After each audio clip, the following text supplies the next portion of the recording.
So when it comes to consulting, I'm actually afraid that I'm not going to be taken seriously. I have such a hard time saying no, and I just feel like I need to be everything to everyone. I'm feeling really overwhelmed because I take on too much, and then I feel all of this pressure from other people's expectations of me. I'm afraid of failing again. I have been down this road before, and those experiences are really holding me back. I want to shift to a new mindset and be more positive, but after my past experiences, I have a really hard time letting go of the negativity in my mind. So if you've ever had this experience in business or as a consultant, a lot of times these types of challenges that are really normal and natural to experience, they come down to setting boundaries. Because let's be real, as a consultant or with any type of business, if you don't set boundaries, that business will run you instead of the other way around. So if you've ever had a client text you at 10 p.m. or ask you for just another meeting so you can help figure things out together,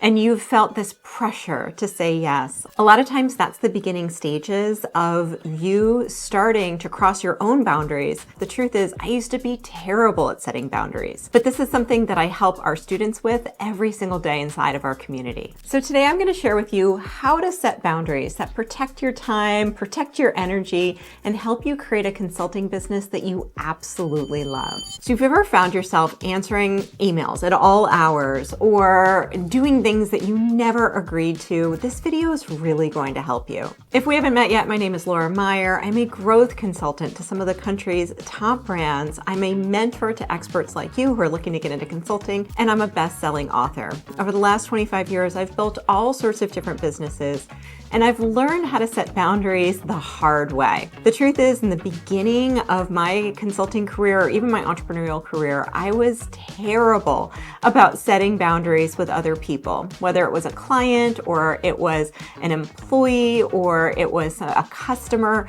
I always was bending over backwards for everybody, trying to make everybody happy, and the main person that suffered was me. When it comes to consulting specifically, one of the biggest mistakes that I see consultants make is they treat themselves like an employee. They don't have the benefits or the job security of being an employee, but they say yes to everything and anything. And then all of a sudden, they're burnt out, they're exhausted, they're wondering, why am I even running a business anyways? Taking the risk that goes along with being an entrepreneur without the benefits or the upside. So they find themselves always available, always helpful, which of course is a great characteristic to have, but at a certain point, you really need to set these types of boundaries in your business. So if this is something you've been struggling with, we're going to fix it together today. So if you've been wondering, am I the only one that struggles with this? You're definitely not. In the first 15 years of being a business owner, I struggled with boundaries so much. I let my employees honestly walk all over me. Clients got anything or everything from me. And it got to the point where I needed to figure this out or I wasn't going to be able to run a business anymore. I always thought that I was being helpful by going the extra mile, but the truth is I was really just trying to people please, and I really just wanted everyone to be happy with me. I was over-functioning in my role, burning out, and most importantly, it never worked. The people that I did the most for always ended up the least happy.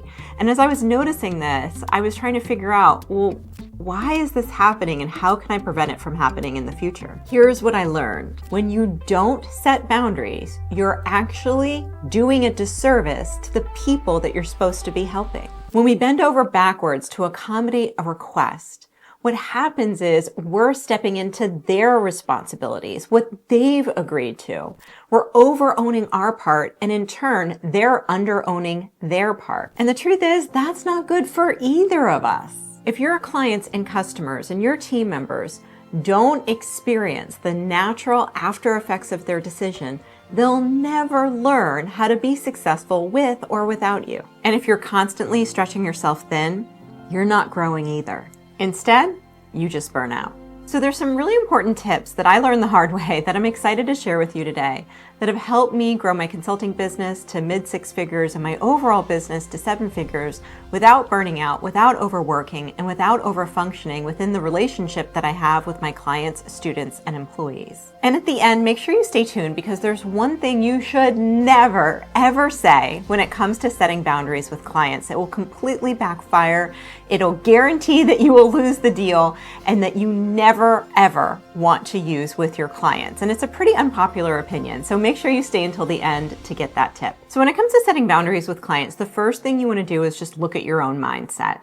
A lot of times people come from maybe being a freelancer or a done-for-you service provider, an agency owner, or they come from corporate, and they have the mindset of if something needs to get done and no one else is doing it, then I guess it's my job to do it. And a lot of times within traditional roles, you're rewarded for having that mindset, which it's really good to recognize that that was part of the role that you needed to play in order to be successful and maybe something that you've been doing in the past. But when it comes to consulting, you want to position yourself as a thought partner, not as a doer.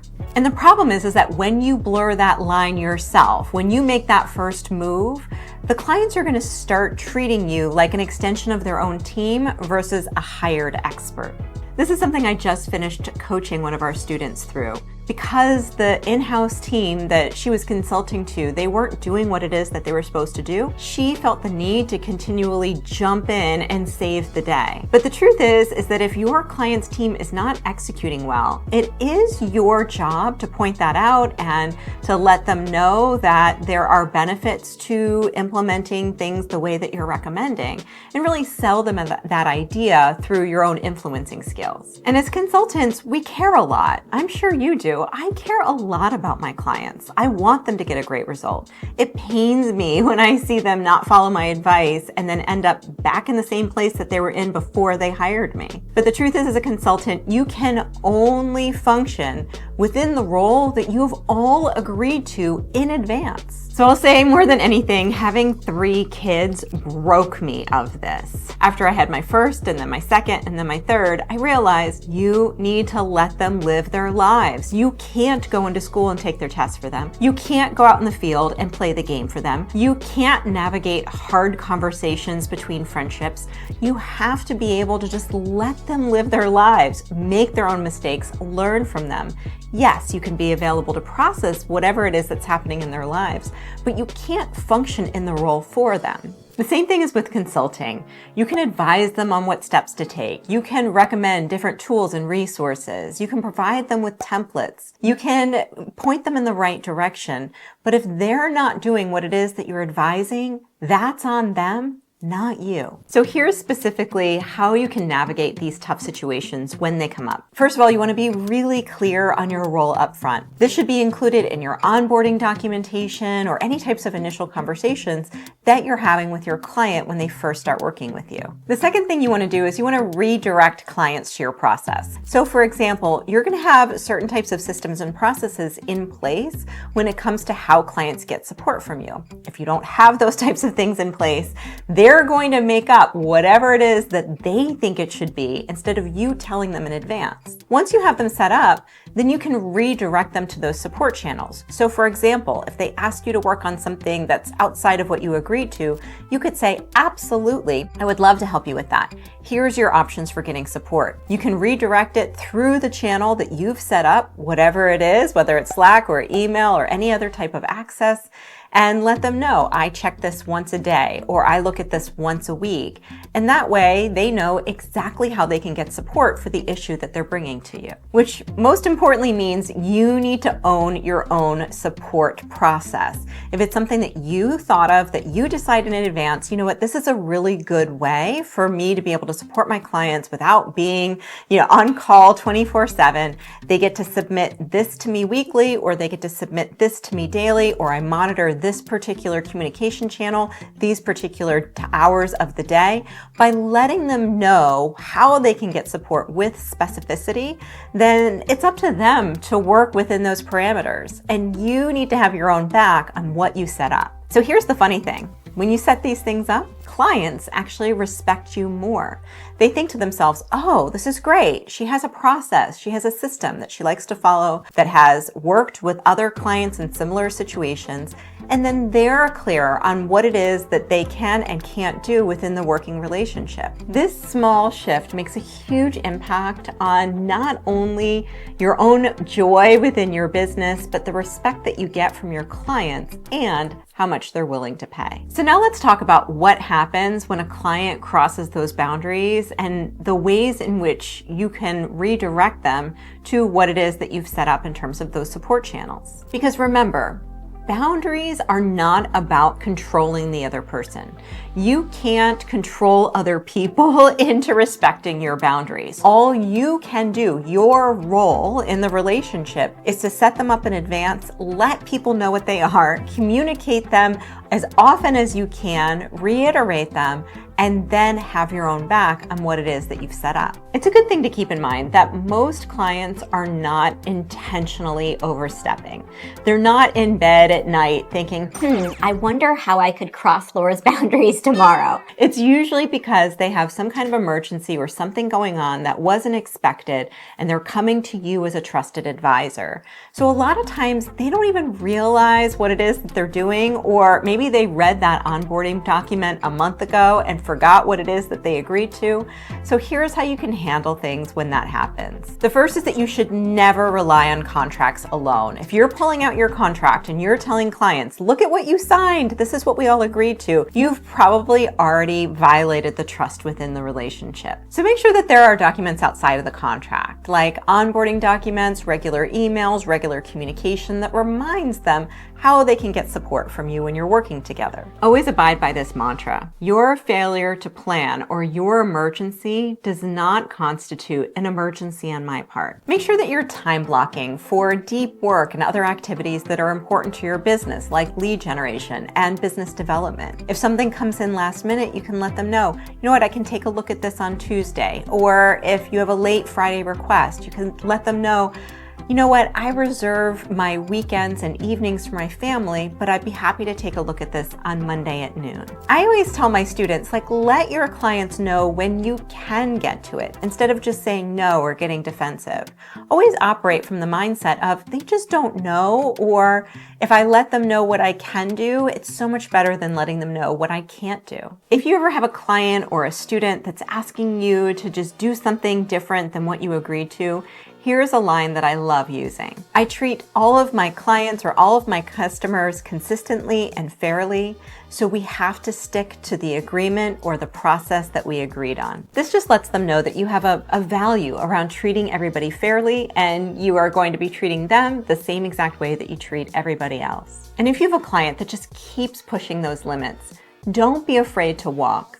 I think a lot of times students or consultants, what they do is they really just worry about losing a deal or losing a client, because the truth is they're spending way too much time in delivery and not enough time in business development. When you have a packed pipeline of prospective clients in your consulting business, it's so much easier to say no and move on. So this gets into what to say when clients push back. And here's a good thing to remember. Healthy clients respect boundaries. So when people start pushing on the boundaries, or they start messaging you when you've already asked them not to at off hours, a lot of times it's because they're not good at respecting other people's boundaries with themselves, which then just spills over into you. When you start having really good boundaries within yourself, you expect that of everyone around you. So a lot of times you really can't take responsibility for the work that they haven't done on themselves. So if a client asks for extra work or meetings and off hours, it's such a great opportunity for you to practice setting boundaries. And remember, you're not being difficult, you're being professional. So here's some ways that you can handle that pushback.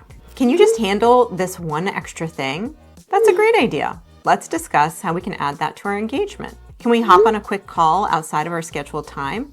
I'd love to help. My next available time is insert date. Let's schedule it. Can you be available evenings and weekends? I dedicate evenings and weekends to my family, but I'll review this first thing Monday. Remember, setting boundaries is not about being rigid. It's about protecting your time and maintaining the respect that top-tier clients have with premium consultants. I see so many students struggle with boundaries, not because they don't feel like they need them, but because they're afraid that if they push back, the client will get mad or they'll lose the deal. But here's the truth. The right clients will respect you more when you set clear boundaries. And as promised, here's the tip that I'm going to give you that no one else is talking about. A lot of times educators will say, oh, you should let clients know what's in scope or out of scope. And let me tell you, I did that once, and my relationship with that client went so sour so fast that I made a mental note to never do that again. I realized afterwards that it immediately sets you up for an us versus them dynamic when you do that. It feels like a hard stop, a line in the sand, and clients don't like it when you shut them down. So instead, I redirect them to the right support channel so that they can get what they need from me. So for example, if a client asks for something that was outside of our original agreement, I don't say, well, that's out of scope. I say, that sounds like a really great next step. Let's talk about how we can make that happen. This shifts the conversation from a rejection to an opportunity. They feel heard, they see a path forward, and most importantly, you get paid for the additional work. Setting boundaries changed my business and my life. It's allowed me to scale, avoid burnout, and actually enjoy the work that I do. Because a business without boundaries isn't a business, it's chaos. So if you've been feeling stretched thin, or you're not sure how to communicate your limits, or you don't even know exactly how to structure an offer that has the kind of boundaries that I've been talking about in this video, it's time to change that. I have a little mini course that goes into exactly what I offer, how I set it up, how I set boundaries in my own business, how to price it, and how to structure a consulting offer that's easy to deliver, effective for the clients, and time leveraged for you. You can see a link to it underneath this video, and just for $47, it's a fantastic way to get started in consulting. So thanks so much for joining me. I'd love to hear from you underneath this video. Share with me in the comments, has this been helpful to you? Have you struggled in your business to set boundaries? And if you like this video, you're going to love some of the other videos that I have on getting started in consulting.